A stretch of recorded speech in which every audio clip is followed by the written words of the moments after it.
17 November Sheikh হাসিনার মানবতা বিরোধী অপরাধ মামলার রায় ঘিরে কোনো ধরনের নিরাপত্তা শঙ্কা নেই বলে জানিয়েছেন স্বরাষ্ট্র উপদেষ্টা জাহাঙ্গীর আলম চৌধুরী।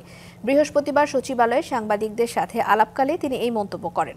বলেন, সবার সহযোগিতা থাকলে শেখ হাসিনা সহ পলাতকদের ফিরিয়ে আনা সম্ভব।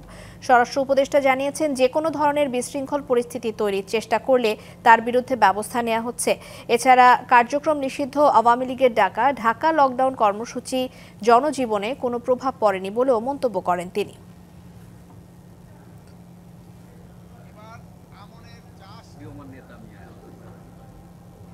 রাস্তা তো এরকম ফাঁকা না, ফাঁকা থাকলে আপনারা আসলেন কিভাবে? আপনারা তো সবাই চলে আসছেন, রাস্তা ফাঁকা দেখে কি তাড়াতাড়ি চলে আসছেন? ওরকম বড় ধরনের কোনো সমস্যা নাই, ছোটখাটো দিয়ে একটা ঘটনা ঘটছে, কোনো শঙ্কা নাই। আল্লাহ দিলে কোনো শঙ্কা নেই।